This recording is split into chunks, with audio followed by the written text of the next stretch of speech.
नमस्कार दोस्तों, मैं हूं सुरेश वाधवा। इसी हफ्ते 3 मई को मिनिस्ट्री ऑफ फाइनेंस ने the prevention of Money Laundering act 2002 के तहत एक नोटिफिकेशन जारी की है। इस नोटिफिकेशन को सोशल मीडिया में ऐसे प्रमोट किया जा रहा है जैसे कि अब सभी प्रैक्टिसिंग चार्टर्ड अकाउंटेंट, सभी कंपनी सेक्रेटरीज और सभी कॉस्ट अकाउंटेंट्स को पीएमएलए कानून के तहत ले लिया गया है।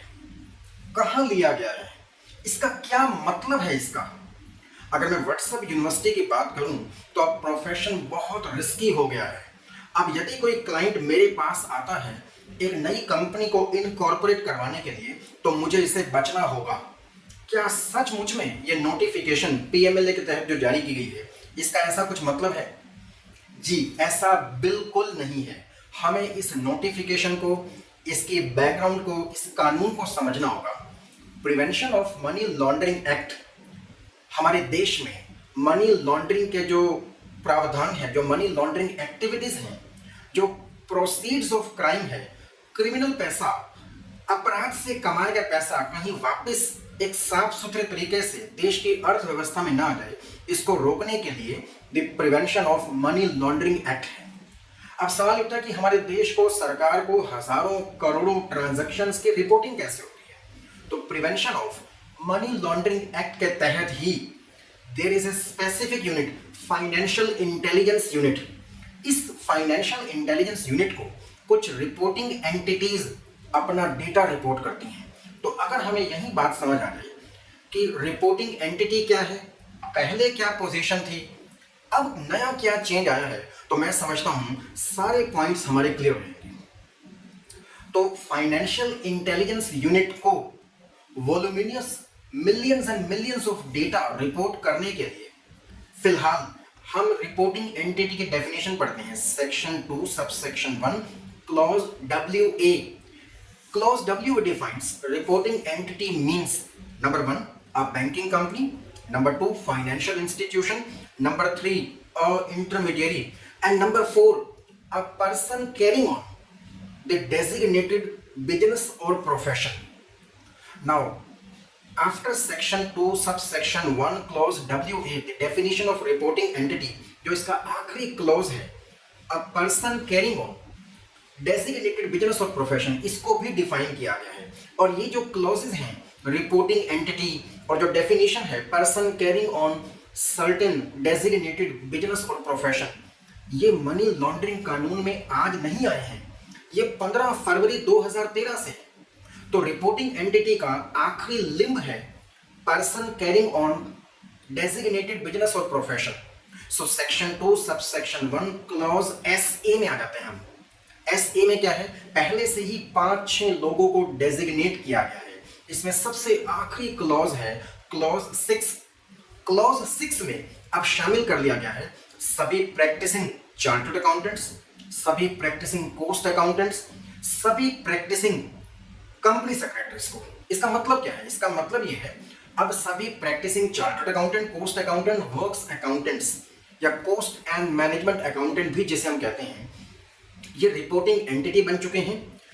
इनकी ड्यूटी क्या है? अपने क्लाइंट्स के KYC का, अपने क्लाइंट्स का एक थॉरो ड्यू डिलिजेंस करना। और नंबर 2, कोई भी हाई वैल्यू ट्रांजैक्शन, कोई भी सस्पिशियस ट्रांजैक्शन, रिपोर्टिंग एंटिटीज हमें क्या करना है? हमें फिलहाल बैंकों से, इंश्योरेंस कंपनी से एक एग्जांपल लेना है कि बैंक्स, इंश्योरेंस कंपनीज ये फिलहाल क्या करते हैं? ये समय समय पर फाइनेंशियल इंटेलिजेंस यूनिट को हाई वैल्यू ट्रांजैक्शंस और सस्पिशियस ट्रांजैक्शंस की रिपोर्टिंग करते हैं। तो जब एक प्रैक्टिसिंग चार्टर्ड अकाउंटेंट को, जब एक प्रैक्टिसिंग कॉस्ट अकाउंटेंट को, एक प्रैक्टिसिंग कंपनी सेक्रेटरी को भी एक रिपोर्टिंग एंटिटी बना दिया गया है, तो अब हम भी समय समय पे high value transactions, suspicious transactions की रिपोर्टिंग करेंगे।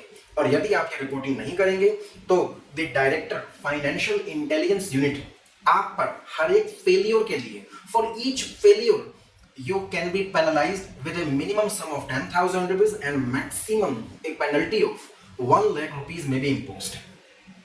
तो ये पीएमएलए के तहत जारी की गई नोटिफिकेशन का मतलब है। अब हमें समझना है कि एक प्रैक्टिसिंग चार्टर्ड अकाउंटेंट को, कंपनी सेक्रेटरी को, कॉस्ट अकाउंटेंट को ये रिपोर्टिंग कब करनी है। तो इसमें भी आपको समझना है, जब भी एक चार्टर्ड अकाउंटेंट या post accountant practising company secretary अपने क्लाइंट के बिहाफ पे एक प्रोफेशनल कैपेसिटी में ये 5 एक्टिविटीज अगर एग्जीक्यूट करता है तो आपको इसकी रिपोर्टिंग फाइनेंशियल इंटेलिजेंस यूनिट को आपको करनी है। तो ये 5 ट्रांजैक्शन क्या, इसमें सबसे मोस्ट इंपॉर्टेंट पॉइंट ये है कि आप एक प्रोफेशनल कैपेसिटी में काम कर रहे हैं, नंबर 1, और नंबर 2, आप ये ट्रांजैक्शन क्लाइंट के बिहाफ पे एग्जीक्यूट कर रहे हैं। अगर ये दोनों बातें, अगर ये दोनों शर्तें पूरी नहीं होती तो आपको कोई रिपोर्टिंग नहीं करनी है। यदि आप इस प्रकार की प्रैक्टिस नहीं करते हैं तो हमें इस नोटिफिकेशन पर बहुत ज्यादा ध्यान देने की जरूरत नहीं है।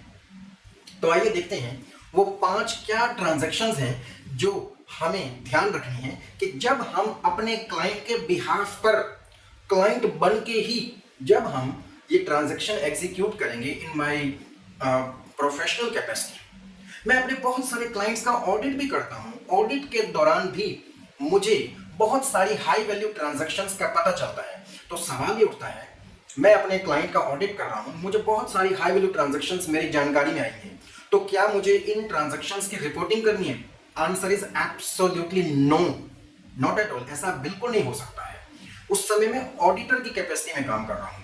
तो 5 ट्रांजैक्शन जो आप अपने क्लाइंट के बिहाफ पर एग्जीक्यूट कर रहे हैं, क्लाइंट बन के एग्जीक्यूट कर रहे हैं इन योर प्रोफेशनल कैपेसिटी, वो 5 ट्रांजैक्शन क्या है? नंबर 1, किसी भी इमूवेबल प्रॉपर्टी की बाइंग और सेलिंग आप अपने क्लाइंट के बिहाफ पे कर रहे हैं। नंबर 2, आप अपने क्लाइंट के धन को, शेयर्स को, सिक्योरिटीज को मैनेज कर रहे हैं। आप अपने क्लाइंट के बैंक अकाउंट को, सेविंग्स अकाउंट को या किसी सिक्योरिटीज को भी मैनेज कर रहे हैं।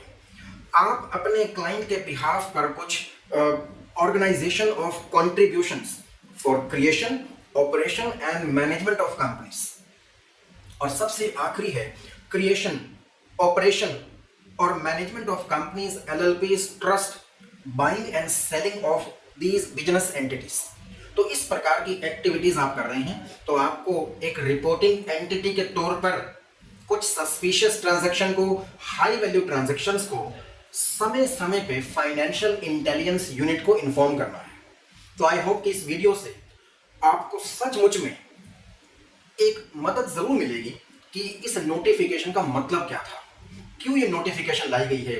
इसी साल इंडिया का एक असेसमेंट है, फाइनेंशियल जो FAFT की टीम है, इस साल इंडिया का फिर से मूल्यांकन करेगी और इंडिया की रेटिंग करेगी। तो आज की इस वीडियो से आप ये जरूर समझ सकते हैं कि आज के बाद हमारी एडिड रिस्पॉन्सिबिलिटीज क्या है, हमारी एडिड रिपोर्टिंग रिक्वायरमेंट क्या है।